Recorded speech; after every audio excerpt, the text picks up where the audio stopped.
ॐ वसुदेवसुतं देवं हंसचाणूरमर्दनं देवकी परमानन्दं कृष्णं वन्दे जगद्गुरु। श्रीमद् भगवद गीतार द्वादश अध्याय भक्ति जोग अध्याये भगवान कतगुली साधनेर कथा बोलेছেন এবং যেই সাধনের দ্বারা আমরা ভগবানের প্রতি ভক্তি লাভ করতে পারি। ভগবান এই অধ্যায়ে একটির পর একটি সাধন পদ্ধতি বলছেন। যদি একটি আমরা করতে সমর্থ না হই তাহলে পরেরটি বলছেন।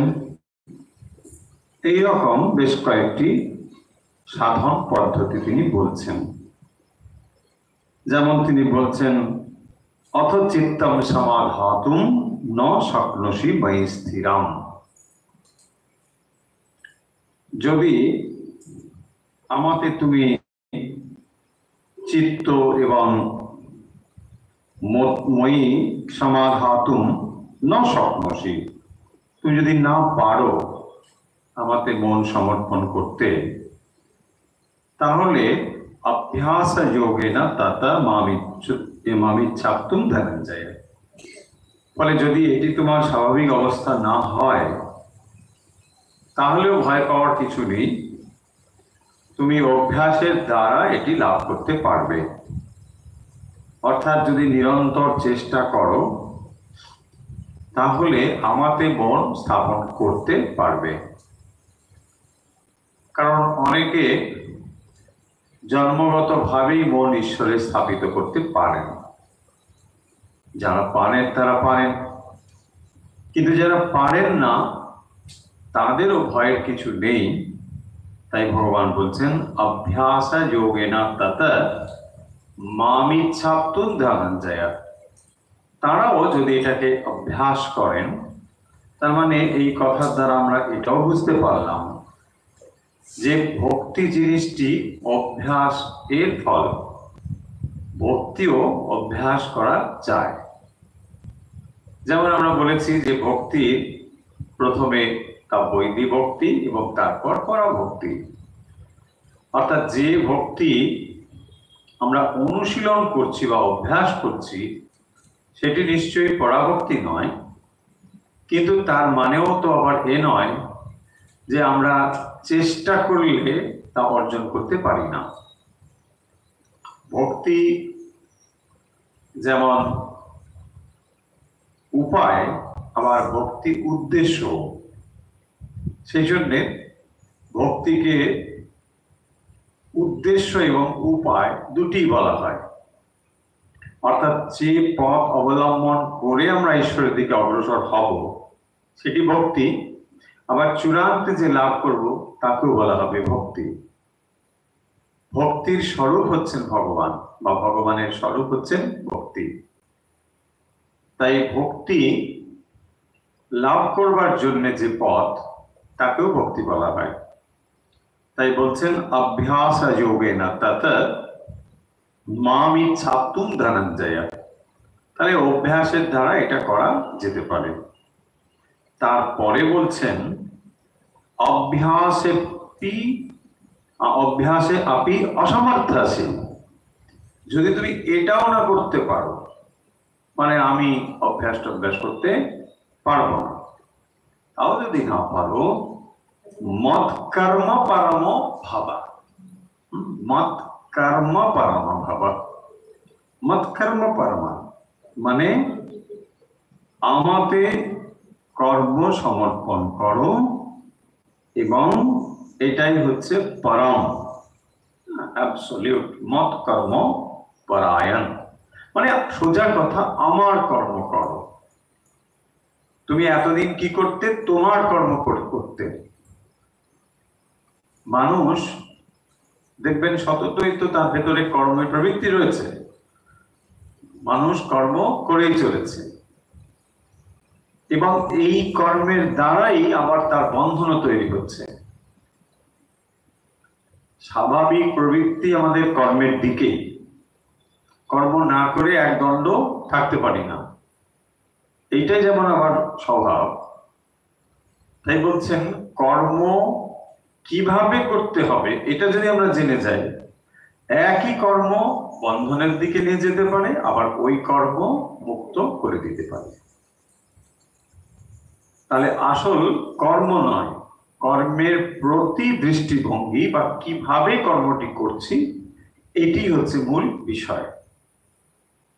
আমরা যে কোনো কর্ম করেই ঈশ্বরের দিকে যেতে পারি।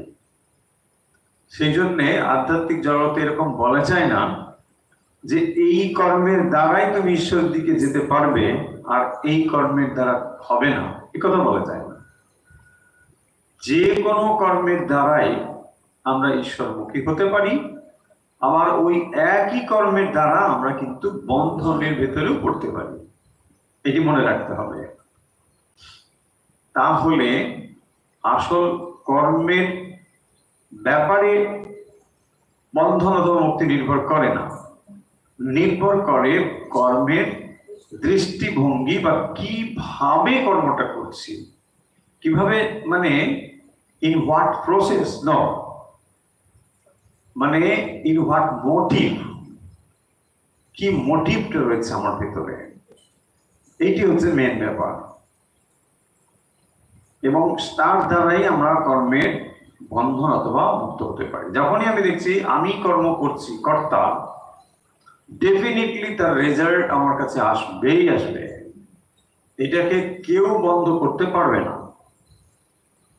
কারণ কর্ম যেমন হবে তার ফলও ঠিক সেরকম হবে, ভালো হলে ভালো, মন্দ হলে মন্দ, যাই কিছু হোক। তাহলে কর্মের পেছনে যখন কর্তৃত্ব রয়েছে, ডুয়ারশিপ রয়েছে, কর্মফল আমাকে ছাড়বে না। তাহলে আমি কর্ম থেকে মুক্ত হব কি করে? এখানেই বলা হয়েছে মত কর্ম পরম ভাবা। Whatever you do, do for God's sake. ভগবানের জন্য করো। এতদিন আমি আমার জন্য করতাম, এখন আমি ভগবানের জন্য করি, এইটুকু তফাৎ, আর কিছু না। দেখুন, আপনাকে বলা হচ্ছে না যে কাজ কিছুই করতে হবে না, চুপচাপ না, সমস্ত যা তুমি করতে তাই করতে থাকো। কেবল কর্মের পেছনের যে দর্শন, এটাকে বদলে নাও। Very good idea. তাহলে কর্মের পেছনে যে ফিলোসফিটা রয়েছে, এই আইডিয়াটাই হচ্ছে আসল জিনিস, যার দ্বারা বন্ধন অথবা মুক্ত হতে পারি, নট দ্যাট ওয়ার্ক ইটসেলফ। কাজটার ব্যাপার নয়, কাজের ভেতরে আমার কি রয়েছে, দৃষ্টিভঙ্গি কি রয়েছে। সেই জন্য স্পিরিচুয়াল ফিল্ডে বলা যায় না যে এই কাজ করে আমি মধ্য হবেন বা এই কাজ করে মুক্ত হবেন। এমন হতে পারে একজন পুজো করেও বদ্ধ হতে পারে, আবার একজন নর্দমা পরিষ্কার করেও মুক্ত হয়ে যেতে পারে। দেখুন, তফাৎটা ঠিক এই জায়গায়। মানে কাজে আমরা সাধারণত কি ভাবি যে পুজো বা গড রিলেটেড ওয়ার্ক, তার মানে এটা ভগবানের দিকে নিয়ে যায়। অ্যাপারেন্টলি ডেফিনেটলি এটা খানিকটা তো ঠিকঠাক আছে, কিন্তু অ্যাপারেন্টলি আবার আমরা ভাবছি নর্দমা পরিষ্কার করছে বা অন্য কিছু কাজ করছে, মানে সেটা একটা অন্য ধরনের কাজ, it not spiritual work something. কিন্তু ব্যাপারটা ঠিক তা নয়। ব্যাপারটা হচ্ছে যে কর্মের পেছনে কি মোটিভ আছে, তোমার উদ্দেশ্যটা কি। দেখুন, যিনি নর্দমা পরিষ্কার করছেন, তিনি যদি এরকম ভাবেন যে এই নর্দমা হলো ঠাকুরের, সমস্ত জগৎটা ঠাকুরের, আর এই নর্দমাও নিশ্চয়ই ঠাকুরের, অর্থাৎ যদি মন্দিরের হয় বা আশ্রমের হয় তাহলে সেটা ঠাকুরের সম্পর্কিত। আমি আমার এই কাজটা যদি করি তাহলে ভগবানকেই আমার সেবা করা হবে। ঠিক একই রকম ভাবে যে কোনো কাজকে যদি আমরা এই দৃষ্টিভঙ্গিতে পরিবর্তন করে নিতে পারি, তাহলে কিন্তু যে কোনো কাজই আপনার ঈশ্বরের সান্নিধ্য লাভে সহায়ক হয়ে উঠতে পারে। এটাই ভগবান এখানে বলছেন যে অভ্যাসে আপি অসমর্থা।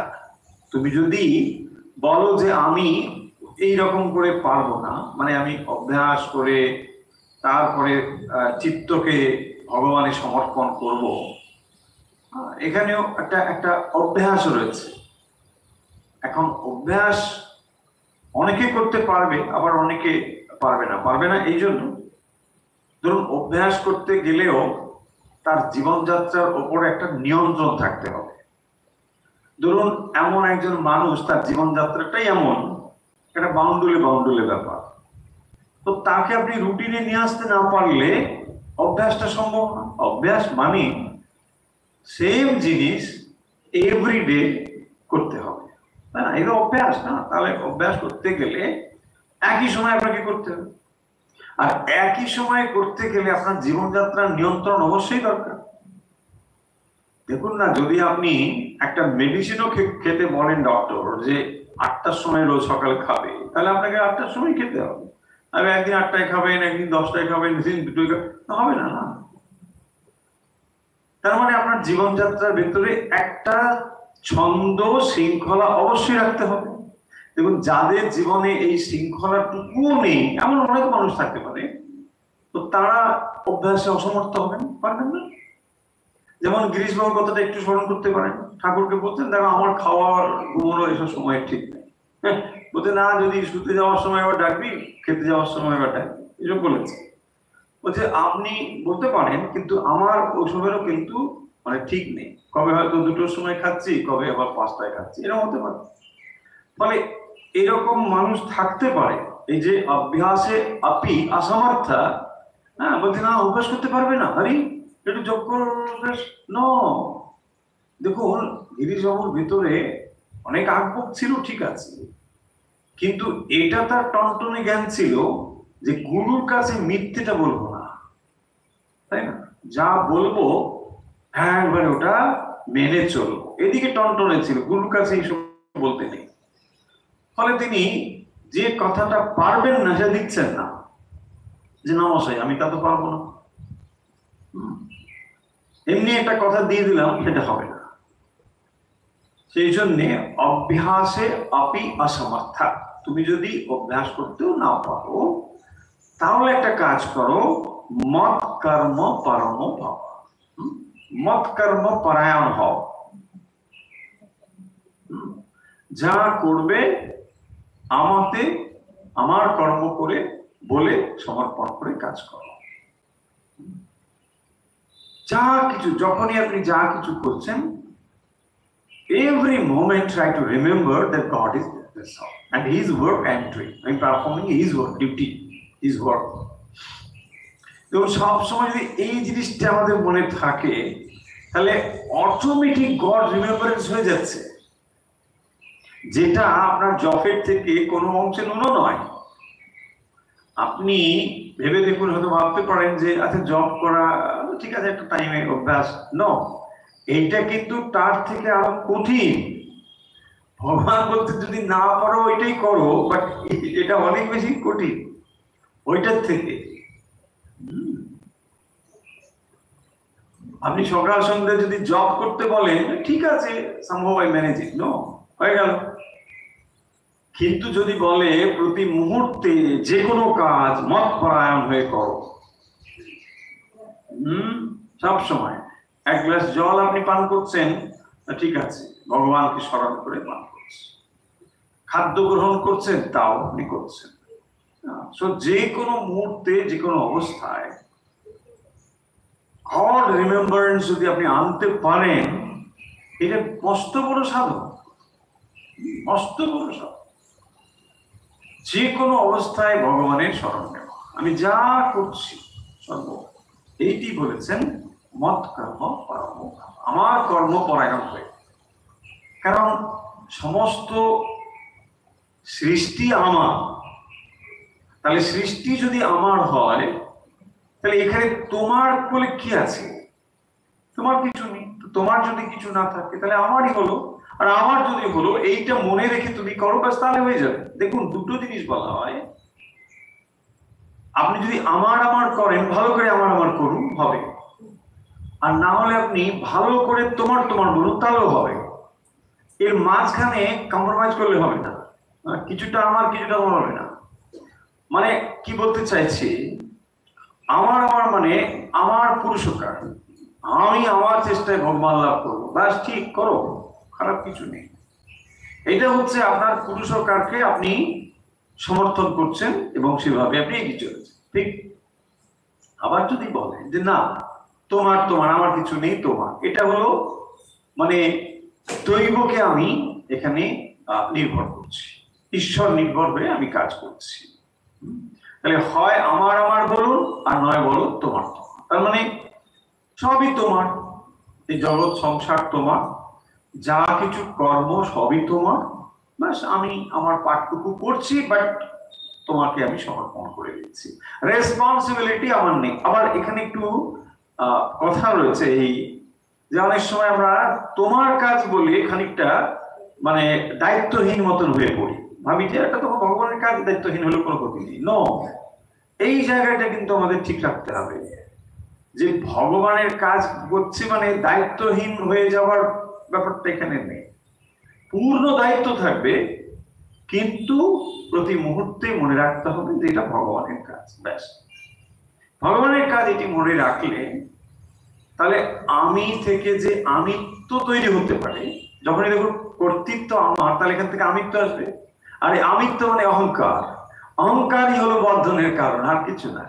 বন্ধনের কারণ অহংকার, তাহলে অহংকার সংযুক্ত হয়ে যে কর্ম করছি তার ফল আমার কাছে আসছে। আর যখনই আমি এটাকে সরিয়ে দিচ্ছি যে সমস্ত কাজ তো সম্পন্ন হচ্ছে এবং সেটা হবে, কারণ আপনি শরীর মন বুদ্ধির সমবায়ে তৈরি, সমবায় মানে combination. So combination of all this things যখন এখানে রয়েছে, ডেফিনেটলি এই রিমোটটা আরেকজনের হাতে আছে, but we think that remote হচ্ছে আমার কাছে আছে, রংলি উই থিঙ্ক ইট।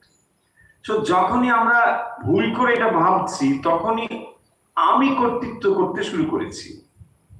আর যখনই আমি ভাবি যে রিমোটটা ওখানে আছে, বাস হয়ে গেল, ইউ হ্যাভ বিকাম ইনস্ট্রুমেন্ট। হ্যাঁ, বাস তো হয়ে গেল, আমাকে দিয়েই কাজটা হচ্ছে, দ্যাটস অল, ঠিক আছে। বাট কাজটা তার, রেসপন্সিবিলিটি আমার না, পুরো responsibility at the same time, মানে যা রেজাল্ট সব তার, আমার কিছু নেই। তো এইভাবে যদি আমরা কাজ করতে পারি, সেটাকেই বলেছেন মৎকর্ম পরমো ভব। মদর্থমপি কর্মাণি কুর্বন সিদ্ধিম অবাপ্স্যসি। তো এইভাবে কাজ করলে কি হবে না, তুমি সিদ্ধি লাভ করতে পারবে। সিদ্ধি লাভ মানে কি, এখানে মুক্তি লাভ, মোক্ষ লাভ, এগুলো সিদ্ধি। 11 নম্বরে বলছেন তথৈ অথৈদপি অসক্তসি, বলছেন অথা এতৎ আপি। ঠিক আছে, আমি তোমাকে এটা বললাম, তাহলে স্টেপ বাই স্টেপ বলছেন, যদি এটাও না পারো, এটা মানে কোনটা, মৎকর্ম পরমো ভব, তুমি আমাতে কর্ম সমর্পণ করে যদি করতে পারো কাজ, ঠিক আছে। আর যদি তা না পারো, অথ এতৎ আপি অসক্তসি, অসক্ত মানে অসমর্থ, আসক্ত, যদি না পারো, বলছে না না আমি এটাও পারবো না, আপনাকে কর্ম সমর্পণ করে আপনার কাজ এই ভেবে আমি কি করতে পারবো না, বেশ। তাহলে বলছেন মত যোগ মাশ্রিতাঃ, মত যোগম আশ্রিত। দেখুন তাহলে কি বলছেন, মত যোগম মানে যোগ শব্দ হচ্ছে সংযুক্ত হওয়া। কিভাবে সংযুক্ত হওয়া না, আমাদের সমস্ত কর্ম অর্পণ রূপ যোগ আশ্রয় করে সর্বকর্ম ফল ত্যাগম, এই হচ্ছে তার থেকেও হায়ার একটি স্টেট। মৎকর্ম পরম ভাব মানে সমস্ত কর্ম আমার, এইটা বলে তুমি করো তাহলে হতে পারে, আর না বলে যদি এটাও তোমার মনে হয় যে না এটা ঠিকঠাক হচ্ছে না, পারবো না, অথবা এতদ আপনি অশক্ত আসি, যদি তা অশক্ত হয়, সমর্থ হয় না পারো, মত যোগ মাশ্রিতঃ সর্বকর্ম ফল ত্যাগম। দেখো তাহলে সর্বকর্ম ফল ত্যাগম, নট কর্ম ত্যাগম, কর্ম ফল ত্যাগম, সর্বকর্ম ফল ত্যাগম। আমরা কিভাবে কর্ম, কর্ম মানে এটা ফ্রুট প্রডিউস করবে, তাহলে কর্ম যদি ফল তৈরি করে এবং সেই ফল যদি বন্ধনের হেতু হয়, তাহলে সিম্পল ইকুয়েশন হচ্ছে কর্মটাকে স্টপ করে দাও। অবন্ধা বলছেন না, বলছেন কর্ম তো করবেই তুমি, কিন্তু ফলটা আমাকে সমর্পণ করে দাও। সর্বকর্ম ফল ত্যাগম, কারণ কর্মের ফলই জীবকে শরীর ধারণের জন্য বাধ্য করে। কর্মের ফল এর দ্বারাই জীব আবার শরীর ধারণ করে বাধ্য হয়। ফলে যদি আপনার মনে হয় যে আমি কর্ম করছি কিন্তু ফলটা আমি ভগবানের সমর্পণ করছি, এইটা নেক্সট স্টেপ বলছেন সর্বকর্ম ফল ত্যাগম তত কুরু যথাত্মবান। তা যদি তুমি করতে না পারো তাতে আমাদের সমস্ত কর্ম সমর্পণ রূপ যোগ আসে, মানে এটাই হচ্ছে যোগ।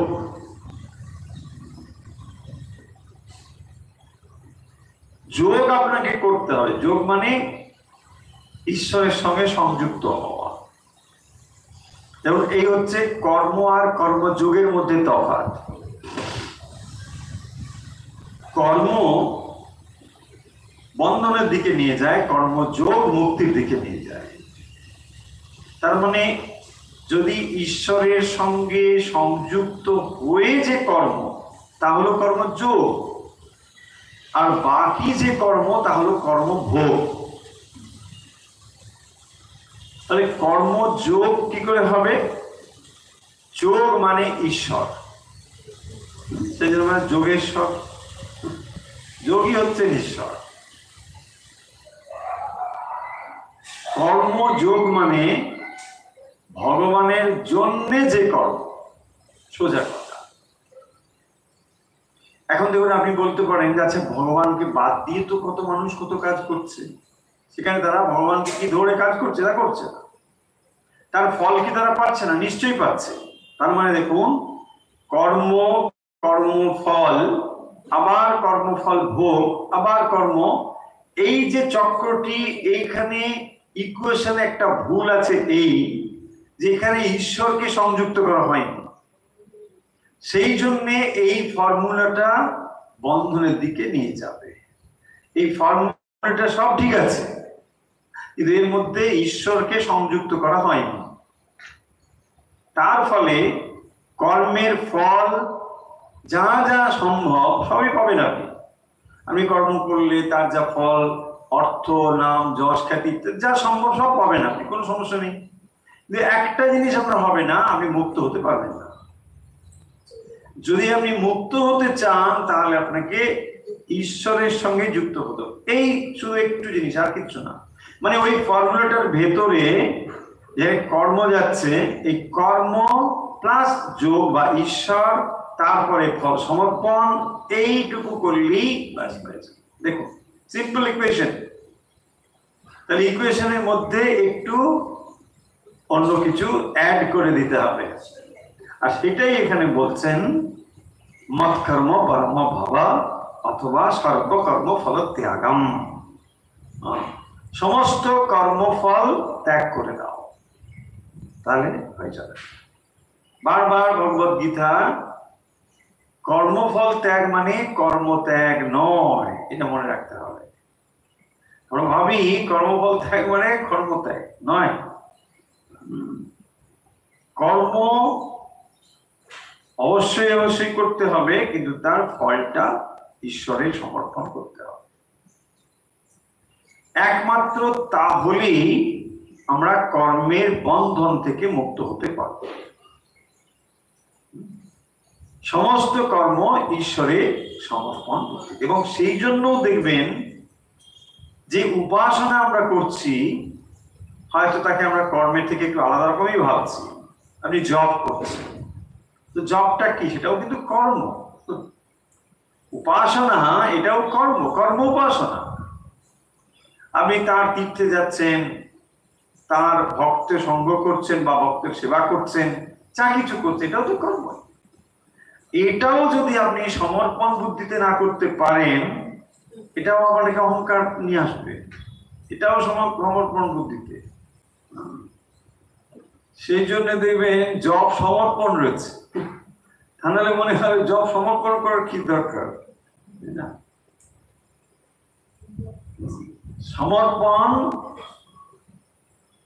মানে যা আমি করলাম, এটা এই ক্রিয়ার এটার একটা ফল আছে, সেই ফলটাই আমি সমর্পণ করে দিলাম, ব্যাস।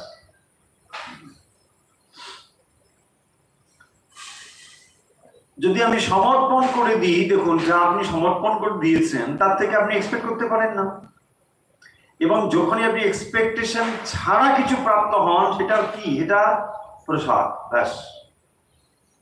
উইদাউট এনি এক্সপেকটেশন আপনি যেটা পাচ্ছেন, এটা আপনাকে পরিপূর্ণভাবে খুশি করে।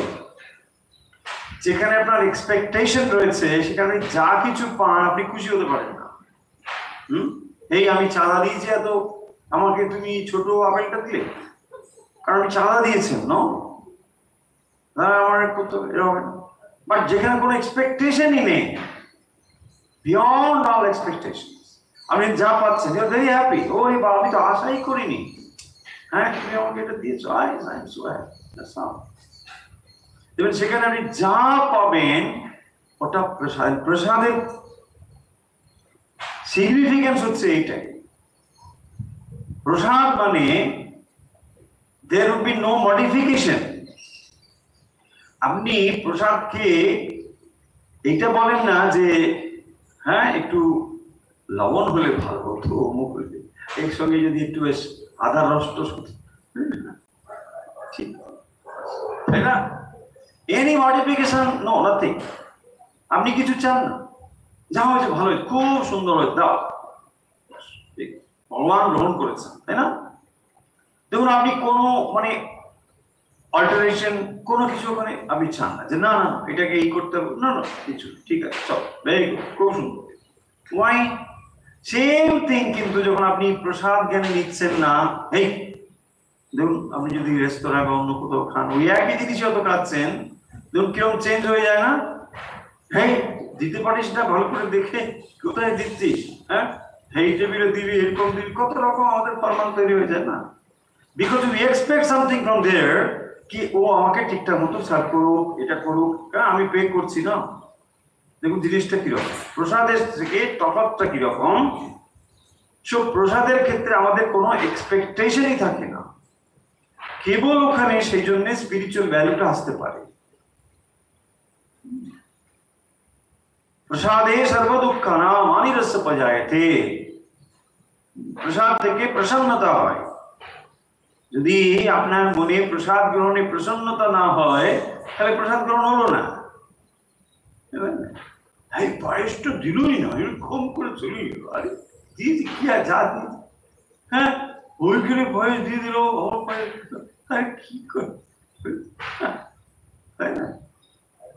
হ্যাঁ ভক্ত সম্মেলনে গেলাম, একই চাঁদা কাটলাম, তারপরে দেখি ওইখানে পায়েস বেশি, আমার কি রে বাবা। সব প্রসন্নতা থেকে, মানে এইটা খেলে আপনি তৃপ্ত হচ্ছেন, প্রসন্ন হচ্ছেন। প্রসাদ প্রসাদে সর্বদুঃখানাম হানিরস্য উপজায়তে। সেই জন্যই প্রসাদের এত মাহাত্ম্য।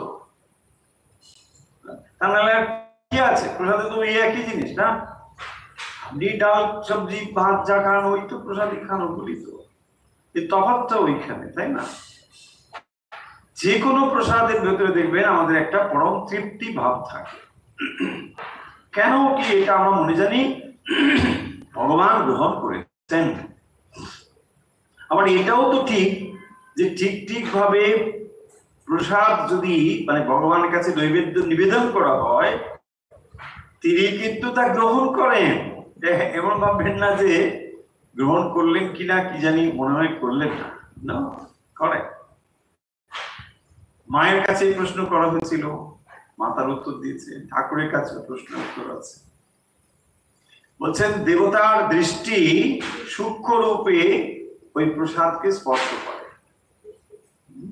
এবং সেই জন্য তার দৃষ্টি হচ্ছে পূর্ণ দৃষ্টি বলে যা আছে ওটাই থাকে। আমরা ভাবি যে এক থালাই তো দিলাম, খেয়ে নিলে তো হাফ হয়ে যেত, তা তো হচ্ছে না, কারণ তার দৃষ্টি হচ্ছে এমন। আমাদের দৃষ্টি কি করে, আংশিক খর্বতা করে দেয়, সব সর্বনাশ করে দেয়। ভগবানের দৃষ্টি পরিপূর্ণ করে দেয়। তিনি যা গ্রহণ করেন সেটা হচ্ছে দৃষ্টি গ্রহণ করেন, মানে দৃষ্টি দিয়ে তন্মাত্রা সূক্ষ্ম তন্মাত্রাকে তিনি গ্রহণ করেন, আবার তার দৃষ্টিতে ওটা পরিপূর্ণ হয়ে যায়, যা ছিল তাই হয়ে যায়। সেই কারণের জন্য আমরা দেখি ওই এক থালা দিলাম তো এক থালাই থাকলো, তাহলে ভগবান খেলো কোথায়? কিন্তু এই যে সূক্ষ্ম ব্যাপারগুলো আছে এগুলো স্থূল চোখে স্থূল দৃষ্টিতে ধরা পড়ে না। তাই মৎকর্ম পরমো ভব অথবা সর্বকর্ম ফলত্যাগ মানে সমস্ত কিছু ভগবানের সমর্পণ করা, সমস্ত কর্মের ফল ভগবানের সমর্পণ করা। আমরা বোধহয় এই পর্যন্ত পড়েছি, এবারে 12 নম্বর একটু পড়ে নিই। এই পর্যন্ত কতগুলো কথা তো বলাই হলো, একটার পর একটা স্টেপ বাই স্টেপ উপাসনার কথা বলেছেন। শ্রেয় হি জ্ঞানমভ্যাসাৎ জ্ঞানাৎ ধ্যানম বিশিষ্যতে ধ্যানাৎ কর্মফলত্যাগ ত্যাগ শান্তি অনন্তরম। কি আছে একটু দেখে নি। বলছেন দেখুন, শ্রেয় হি জ্ঞানমভ্যাসাৎ, অভ্যাসাৎ, অভ্যাসের থেকে, তাহলে ওই যে কথাগুলো আগে বলা হচ্ছে। এখন একটি শ্লোকের মধ্যে ভগবান আগে বলা বিষয়গুলোকে ক্রম অনুযায়ী সাজিয়ে দিচ্ছেন, কার থেকে কোনটা কার থেকে কোনটা এটা বলছে। কি বলছেন? শ্রেয়া, শ্রেয় মানে হচ্ছে শ্রেষ্ঠ। কি শ্রেষ্ঠ? কি জ্ঞানম অভ্যাসাৎ জ্ঞানাৎ ধ্যানম বিশিষ্যে। আচ্ছা, অভ্যাসাৎ মানে অভ্যাসের থেকে, পরিষ্কার থেকে যখন হবে না সেখানে পঞ্চমী হবে। বৃক্ষাৎ মানে বৃক্ষ থেকে, গাছ থেকে, অভ্যাসাৎ অভ্যাস থেকে, সিম্পল সংস্কৃত। তাহলে যখনই পঞ্চমী হবে, পঞ্চমী মানে হইতে বা থেকে, অভ্যাসাৎ অভ্যাসের থেকে। আচ্ছা, অভ্যাস থেকে কি? জ্ঞানম হি মানে জ্ঞান ই, অভ্যাসের থেকে জ্ঞান ই শ্রেয়ঃ। তাহলে অভ্যাসের থেকে জ্ঞান হচ্ছে শ্রেষ্ঠ, এইটুকু বুঝি। অভ্যাস মানে মানে যদি না বুঝে সুঝে একটা মানে অভ্যাস করে যাচ্ছে, গা পা মা মা পা ওইটাই করে যাচ্ছে, গা মা মা মা পা গা, গা মা মা মা পা গা মা মা মা। হয়তো গত 10 বছর ধরে করে করে ধরে ওটা হয়ে গেছে। এখন যদি তাকে বলা হয় না সা রে গা, বুঝছি বাবা কি বলছি, আমি তো এটাই করেছি, গা গা গা না হবে না, কিছুতেই পারবে না।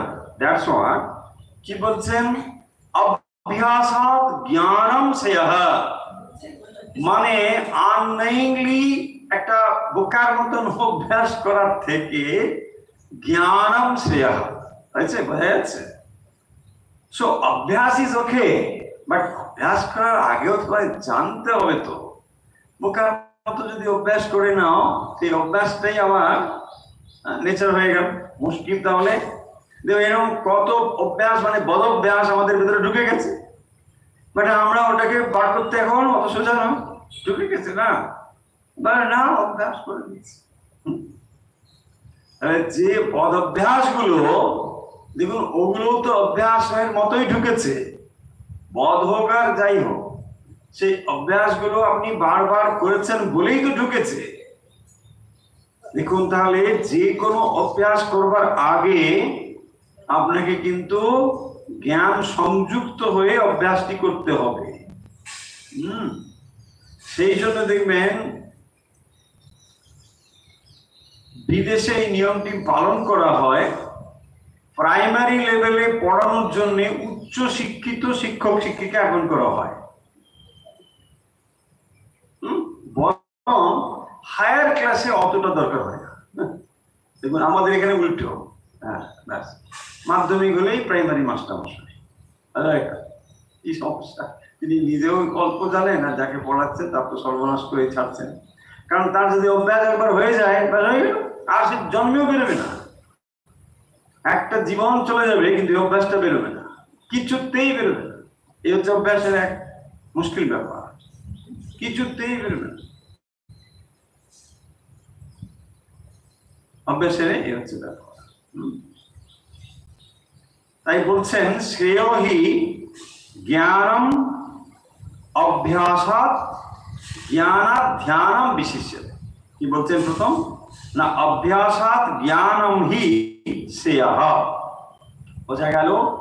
তাহলে অভ্যাস মানে শব্দ যুক্তির দ্বারা আত্মনিশ্চয় রূপ পরোক্ষ জ্ঞান, এই যে জ্ঞান, জ্ঞানই হচ্ছে শ্রেয়।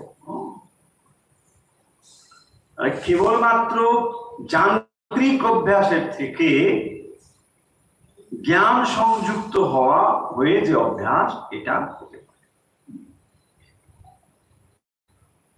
আবার জ্ঞানাৎ ধ্যানম বিশিষ্যতে, দেখুন এগুলো আমরা একটু একটু করে যদি বুঝতে পারি তাহলে পুরো জিনিসটার আইডিয়াটা ধারণা হয়ে যাবে, পরিষ্কার হয়ে যাবে। জ্ঞানাৎ ধ্যানম বিশিষ্যতে, জ্ঞান মানে এখানে যত সময় পর্যন্ত কেবল শাস্ত্র পড়ে যে জ্ঞান, তার থেকে ধ্যানম বিশিষ্যতে, তার মানে কেবলমাত্র জিনিসটা জানা হয়েছে, কিন্তু সেটিকে ধ্যান অবস্থাতে না নিয়ে গেলে তার এটা হবে না। তাই জন্য বলছেন তার থেকে শ্রেষ্ঠ হচ্ছে ধ্যান। তাই জ্ঞানাৎ ধ্যানম বিশিষ্যতে, তাহলে দুটো শব্দ দেখুন, একবার যখন অভ্যাসের থেকে জ্ঞান শ্রেয় বলছেন, আবার জ্ঞানের থেকে ধ্যান শ্রেয় বলছেন, তাহলে এলো তিনটে জিনিস। প্রথম বলছেন অভ্যাসের থেকে জ্ঞান শ্রেষ্ঠ।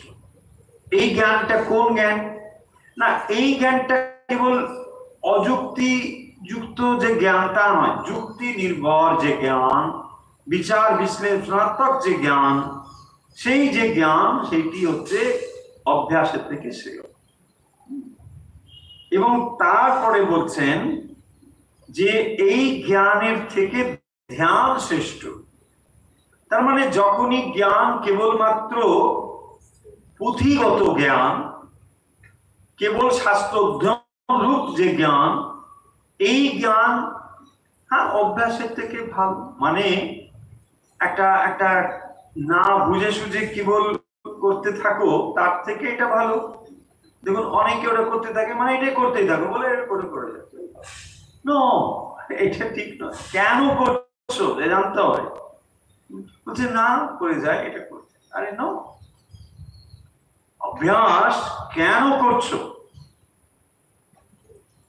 নোয়িংলি এটা করতে হবে,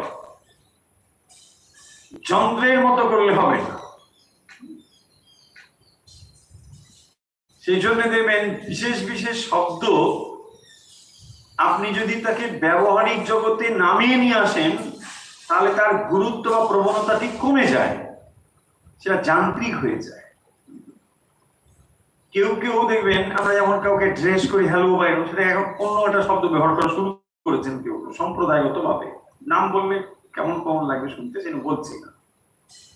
দেখুন তাতে কি হচ্ছে, ওরা ভাবছেন যে আমরা খুবই ধার্মিক হয়ে উঠছি, কিন্তু আসলে যে ভগবানের নামটি আমরা নিচ্ছি সেটা যান্ত্রিকতায় রূপান্তরিত হয়ে যাচ্ছে। সেই কারণের জন্য এই যে মন্ত্র আদি এগুলোকে এত গুপ্ত রাখার কারণ অন্য কিছু না, কারণ এটাকে যদি আমরা ওইরকম প্রয়োগ করি তাহলে যথাযথ প্রয়োগ না হয়ে মানে যেখানে সেখানে যত্রতত্র প্রয়োগ হয়ে যাবে, হয়ে গিয়ে তার গুরুত্ব তো নষ্ট হয়ে যাবে। শব্দের শক্তি আছে, মন্ত্র একটি মানে অমোঘ শক্তি সম্পন্ন, তার যথাযথ প্রয়োগ করলে পরে তার ফল বলবেই, কিন্তু তাকে যদি আপনি যেখানে সেখানে যথেচ্ছ রূপে ব্যবহার করেন তাহলে শব্দের শক্তি নষ্ট হয়ে যায়। সেই জন্য এটি গোপনীয়, আর অন্য কিছু নয়। যেখানে সেখানে প্রয়োগ করবেন না, করবেন না, এটা ঠিক জায়গায় করবেন। কারণ এরকম রয়েছে, যোগীরা প্রমাণ করেছেন যে ওঙ্কার যদি যথাযথ রূপে উচ্চারিত হয়, যোগী ঠিক ফ্রিকোয়েন্সি যদি উচ্চারণ করতে পারেন, একটা পর্বতকে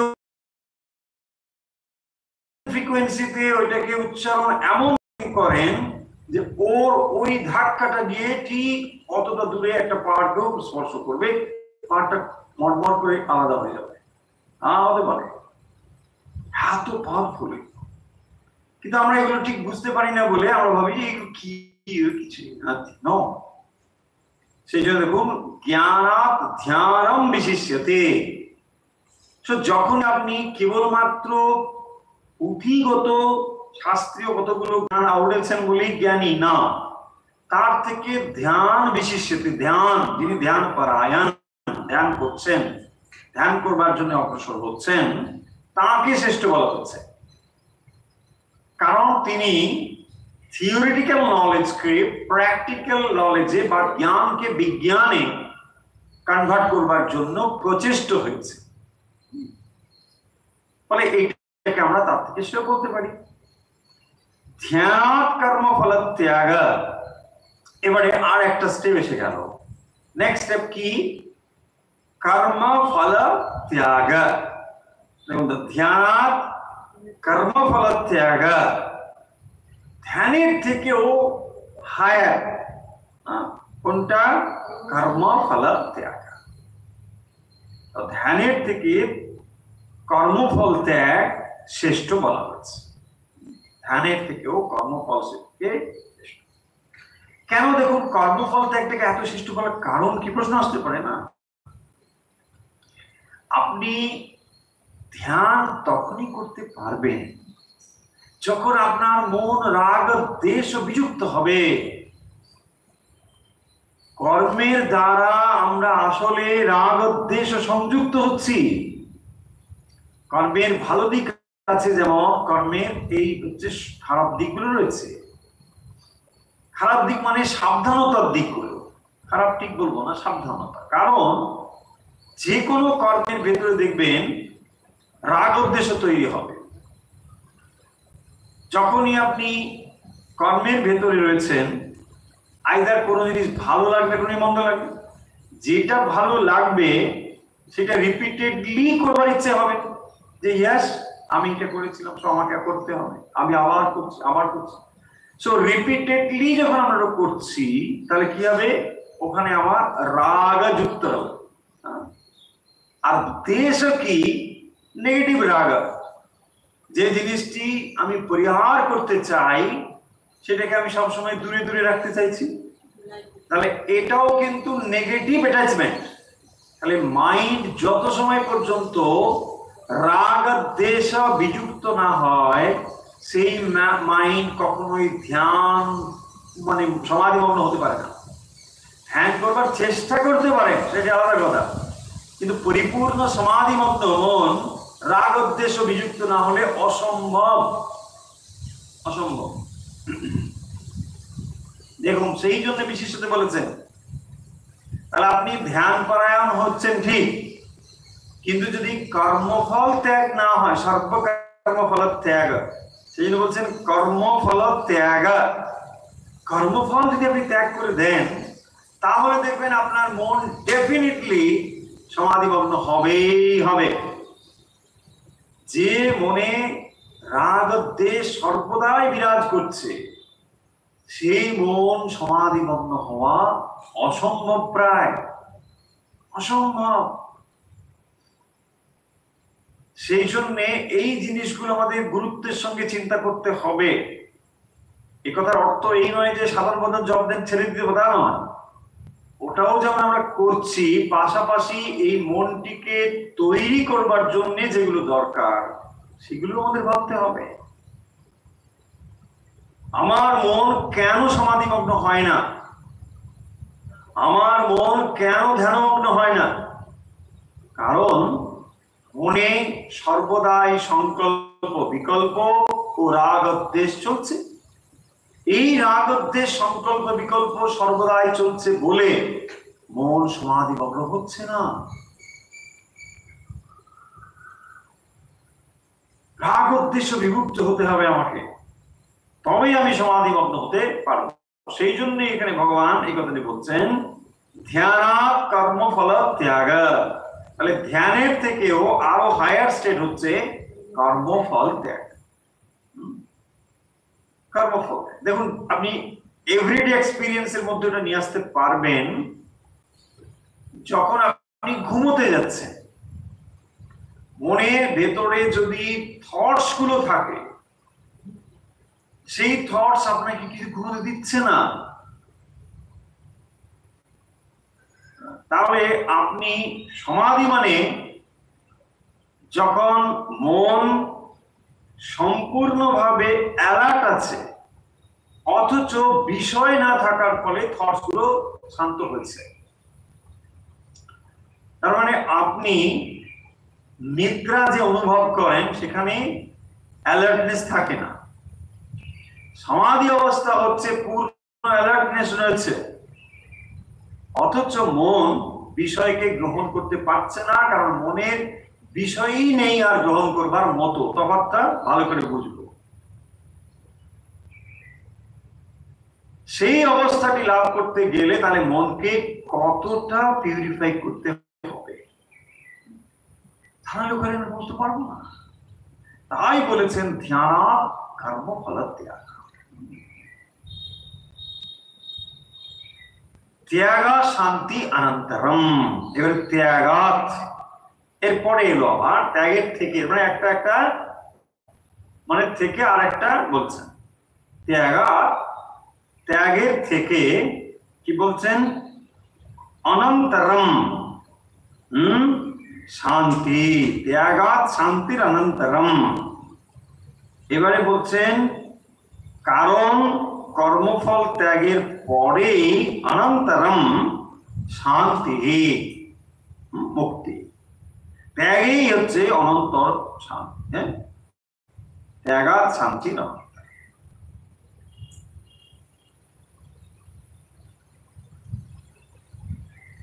অনন্তর প্রশান্তি ত্যাগে।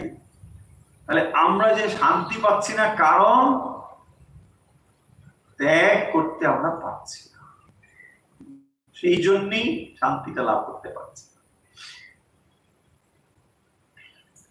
এই যে সাধনাগুলো পরপর বলা হচ্ছে, দেখুন একটা স্থূল থেকে ক্রমশ সূক্ষ্মের দিকে যাচ্ছে। যখনই যে কোনো উপাসনা বা সাধনা ফিজিক্যাল লেভেলে হবে, এটা গ্রস হবে, অনেক স্থূল হবে। ওটাই যখন থটস বা মেন্টাল লেভেলে হবে, তখন দেখবেন ওটা আরো বেশি সার্কেল হয়ে যাবে, আরো কঠিন হয়ে যাবে। সেই জন্য দেখবেন ফিজিক্যাল লেভেল আপনি 1 ঘন্টা করতে পারবেন, কোনো অসুবিধা নেই, কোনো ব্যাপার নেই। আপনি 1 ঘন্টা হাঁটুন না বলে হেঁটে দিচ্ছে 1 ঘন্টা, লোকে তো 1 ঘন্টা হাঁটিয়ে। কিন্তু 1 ঘন্টা আপনি মেডিটেশন করুন, very tough. Why? It is mental only, না? মনের সঙ্গে কাজ করা, থটস এর সঙ্গে কাজ করা। সেই জন্য এটা অনেক বেশি সার্কেল হয়ে যাবে, অনেক কঠিন হয়ে যাবে। তাই মনকে ট্রেন করা অনেক বেশি প্রয়াসের প্রয়োজন হয়।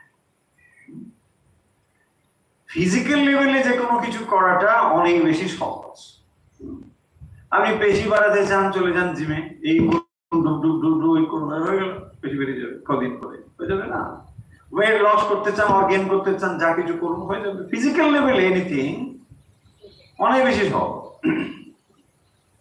কিন্তু মেন্টাল লেভেলে ওটা অত সহজ, অত্যন্ত কঠিন। সেই জন্য দেখুন, শ্রেয়হি জ্ঞানম অভ্যাসাৎ। তাহলে অভ্যাসের থেকে, অভ্যাস মানে যেটা ফিজিক্যাল লেভেলে ধরুন, জ্ঞানটা তার থেকে শ্রেয় হবে। জ্ঞান এর থেকে ধ্যান, এটা আরো কঠিন হয়ে যাবে। এবং তার থেকেও কর্মফল ত্যাগ, এটা আরো বেশি কঠিন। কর্মফল ত্যাগ হলে কি হবে না, ওটাই শান্তি, হ্যাঁ, অনন্তার শান্তি।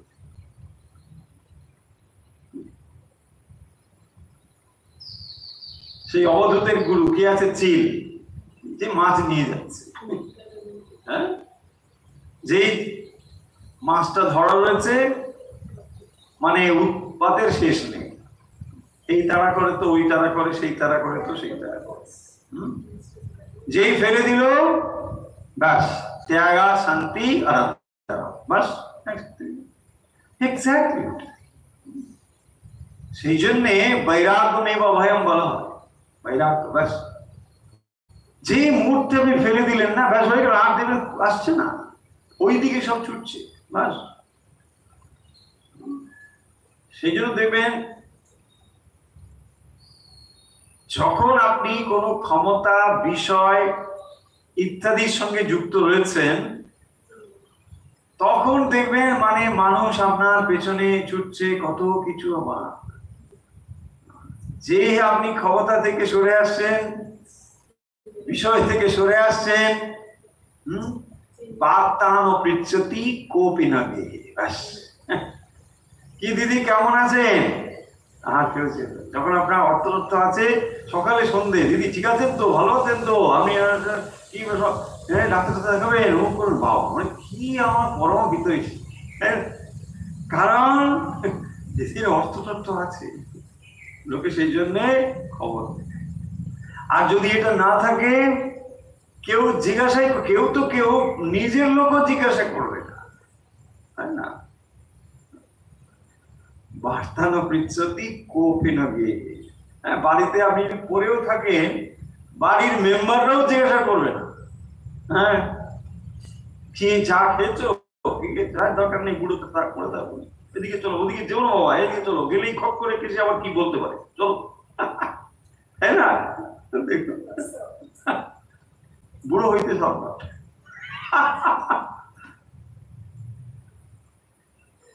কি অদ্ভুত জগৎ, তাই না। অদ্ভুত, তার দেখুন কি কন্ট্রিবিউশন। আর এই বৃদ্ধ তো আর সে এমনি হয়নি রে বাবা, মাতৃগর্ভ থেকেই তো বুড়োটা পড়েনি, তাই না।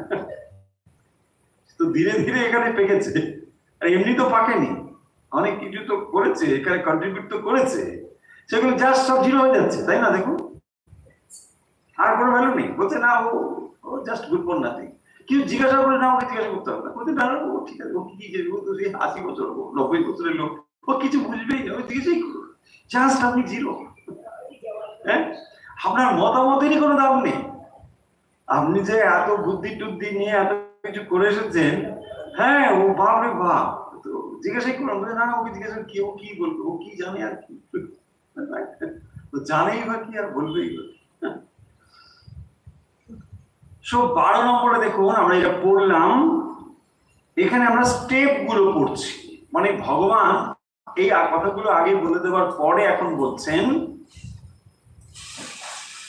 যে অভ্যাসের থেকে জ্ঞান, আবার জ্ঞানের থেকে ধ্যান, এবং সর্বশ্রেষ্ঠ হচ্ছে কর্মফল ত্যাগ। কারণ কর্মফল ত্যাগই অনন্ত শান্তি। যে শান্তি আপনি লাভ করতে চান, সেটা কর্মফল ত্যাগেই হবে। তাহলে সর্বদাই যে কর্ম আমরা করে চলেছি, যদি আমরা সেই কর্মটি সচেতন ভাবে কর্তৃত্ব সংযুক্ত হয়ে করি, তার ফল বলবেই বলবে। কারণ কর্ম করতে গেলে কর্তৃত্ব সংযুক্তই করতে হবে, ডুয়ারশিপ থাকতে হবে না। আমি তো করছি, কিন্তু আমি করলেও ফলটা আমি গ্রহণ করতেও পারি, নাও করতে পারি। এই অপশনটা আমার কাছে আছে। কারণ যখনই আপনি কাজ করছেন তখনই আপনার ডুয়ারশিপটা আছে, যে আমি তো করছি, তাই না? এবং সেইটিকে যদি সমর্পণ করে দিতে পারেন, ব্যাস তাহলেই হয়ে যাবে। বিশিষ্যতে যা বলা আছে। এরপরে আমরা কতগুলো গুণের কথা বলবো, মানে ভগবান এই অধ্যায়ে ঠিক পরবর্তী শ্লোক থেকে বলবেন কতগুলো বিশেষ গুণের কথা বলবেন, যে গুণগুলো হচ্ছে স্পিরিচুয়াল ভ্যালু। এবং শুধু তাই নয়, ভক্তেরও এগুলো একটা বিরাট বিরাট গুণ। যদি আপনি ভগবানের যথার্থ ভক্ত হতে চান, তাহলে অল্প বিস্তর হলেও এই গুণগুলো আপনার ভেতর থাকতেই হবে। ভগবান এখানে সেই জন্য বলছেন যে মত ভক্ত সমেত প্রিয়, আমার ভক্ত, প্রিয় ভক্ত, এইগুলো তার ভেতরে থাকবে, যে আমার প্রিয় ভক্ত হবে। বলে তিনি অদ্দেষ্টা সর্বভূতানাং মৈত্র করুণেবচা নির্মম নিরহংকার সমদুঃখ সুখ স্বামী, এরকম করে কতগুলো গুণের কথা বলবে।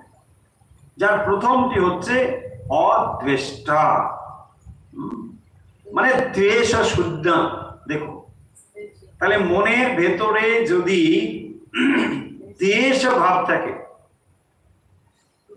সেই মন যথার্থ ভক্ত হতে পারবে।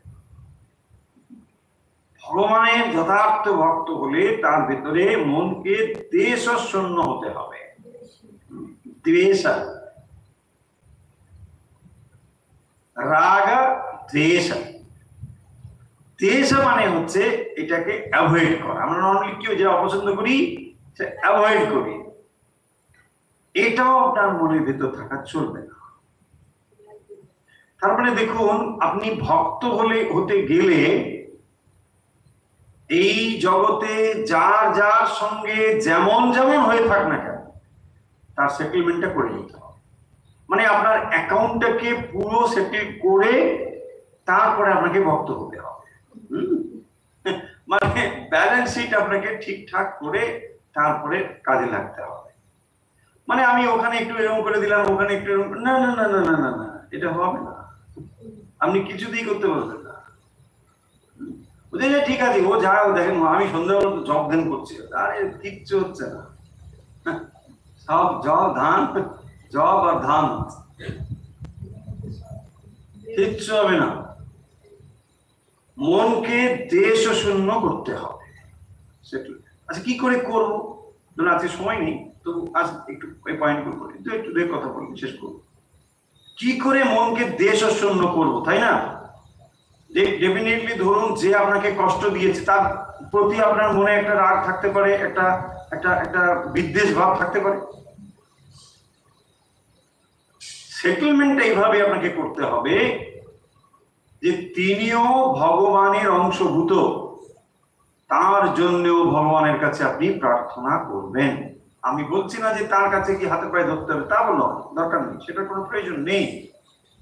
কেবল এটি আপনি যদি পোষণ করেন যে না, ঠিক আছে ভগবান, ওর মঙ্গল করো, আমি তোমার জন্য, মানে তোমার কাছে ওর জন্য প্রার্থনা করছি। দেখুন, বাস্তবিক যে আপনাকে দুঃখ দিয়েছে সে আপনাকে সাহায্যই করছে। এই জগতে যে আপনাকে দুঃখ দিয়েছে, আঘাত করেছে, আপনি জানুন সে আপনার পরম বন্ধু। তাই জন্য তাকে এই কথাটা বলতে দরকার নেই, কারণ এটা তার মর্যাদা, সে বুঝবে না, সেটাকে দুর্বলতা হতে পারে, দরকার নেই। আপনি যেটা করতে পারেন, সেই মানুষটির জন্যও ভগবানের কাছে প্রার্থনা করতে পারেন। তাহলেই দেখবেন আপনার মন ধীরে ধীরে দেশ মুক্ত হয়ে যাবে, যে না, আমি সবার জন্য প্রার্থনা করতে পারি। যে আমার পরম শত্রু, আমি তার জন্য ভগবানের কাছে প্রার্থনা করছি। ইয়েস, কারণ আলটিমেটলি শত্রু মিত্র বলে কেউ নেই, আলাদা, সকলেই আমরা এক। ফলে সেই যদি এক হয়ে থাকি, মনকে দেশ মুক্ত করতে হলে তার জন্যও ভগবানের কাছে প্রার্থনা করতে হবে। কারণ দেখুন, বন্ধু আপনাকে যা সাহায্য করেছে তার থেকে শত্রু আপনাকে বেশি সাহায্য করেছে। তাই জন্য আমার মনে হয় তার জন্য বেশি প্রার্থনা করতে হবে। তুমি আমাকে অনেক বেশি সাহায্য করেছো, আমি তোমার জন্য অনেক বেশি কৃতজ্ঞ আছি। তুলনায় যে বন্ধু, তার তুলনায় মানে অনেক বেশি কৃতজ্ঞ। কারণ বন্ধু আপনাকে সাহায্য করে ঠিকই, শত্রু আপনাকে সাহায্য করে, কারণ আপনি সর্বদাই শত্রুর থেকে সতর্ক থাকেন। আপনাকে অ্যালার্ট রাখার জন্য শত্রু সবসময় তৈরি আছে। দেখুন, তাহলে আপনার সাহায্য করছে না? করছে তো। ও যদি না থাকতো তাহলে আপনি অন্য কিছু করতে পারতেন। ও আছে বলে আপনি করেন না। ধরুন ওখানে ময়লা ফেললে বকে দেবে, তাই জন্য আপনি ফেলেন না। কারণ ও সবসময় এখানে ময়লা ফেলবেন না, দেখুন ফেললেই ইচ্ছা করবো আমি রেডি আছে, না করা যাবে। দেখুন ঠিক এক্স্যাক্টলি ওভাবেই যে আপনার পরম শত্রু বলে মনে হচ্ছে, সেও কিন্তু আপনাকে সাহায্য করছে। যে কোনো সিচুয়েশনকে যদি আমরা ঠিকঠাক ভাবে বিচার বিশ্লেষণ করে গ্রহণ করতে পারি, দেখব এই জগতে কোনো সিচুয়েশনই খারাপ নয়, কোনো সিচুয়েশনই খারাপ নয়। আর জগতের প্রত্যেকটি মানুষই আপনাকে শিক্ষা দিচ্ছে। এমনকি একটি খারাপ মানুষ, তথাকথিত খুবই ধরুন মানে খারাপ চরিত্রের মানুষ, খুবই খারাপ মানুষ, সেই মানুষটিও জগৎকে শিক্ষা দেয়। আমরা শিক্ষা নিতে পারি না, সেটা বড় কথা, কিন্তু সেও বলে যাচ্ছে, দেখো ভাই এটা করো না, এটা করে আমার এই হয়েছে, তোমরা এটা করবে না। দেখুন এই টিচিংটা তো সে দিয়ে যায়। সে হয়তো বিরাট শাস্তি পাচ্ছে, সাজা পাচ্ছে, তাই না? হয় না? একজন খারাপ কাজ করে বিরাট শাস্তি পেয়েছে, সাজা পেয়েছে, তা সে কি কিছুই শেখাচ্ছে না? শেখাচ্ছে তো। সে তো বলে যাচ্ছে তোমাদেরকে, দেখো এই নলেজটা আমি দিয়ে যাচ্ছি, তোমরা এটা করো না। বা ধরো নেশাগ্রস্ত হয়ে সে শরীরটা তার তাড়াতাড়ি মারা গেল, সে তো বলে যাচ্ছে ভাই এই নেশাটা করো না। দেখুন, তাই আমরা নিতে পারি না, এটা আলাদা জিনিস। কিন্তু এই জগতে প্রতিটি জীব, প্রতিটি মানুষ প্রতিটি মুহূর্তে আপনাকে শিক্ষা দিয়ে চলেছেন। আমরা নিতে পারি না। প্রত্যেকটি মানুষই কিন্তু একটা করে টিচিংস প্রতি মুহূর্তে দিয়ে যাচ্ছে। তিনি যদি সফল হন তাহলে প্রেরণা হচ্ছে, দেখুন হাজার হাজার মানুষকে তিনি প্রেরণা দেবেন। আর তিনি যদি ব্যর্থ হন তাহলে সেই ব্যর্থতাও তিনি শিক্ষা দিচ্ছেন, যে দেখো আমার এই জন্য আমি ব্যর্থ হয়েছি, তোমরা কিন্তু এটা করো না। দেখুন সেই জন্য যে কোনো ব্যর্থ অথবা সফলতার পেছনে যে টিচিংস, সেই টিচিংস দিয়ে চলেছে, নীরবে দিয়ে চলেছে। তাই জন্য না জীবনে এই জগতে প্রতিটি মানুষ, প্রতিটি জীবের একটা বিরাট ভূমিকা আছে। সেগুলোকে আমরা কি গ্রহণ করতে পারি না? তাই আমরা শিখতেও পারি, কিন্তু সবারই এখানে এখানে পারে। যাই হোক, এই বিষয় নিয়ে আমরা পরে আলোচনা করবো। আজকে ভগবত গীতা চর্চা আলোচনা এখানে আমরা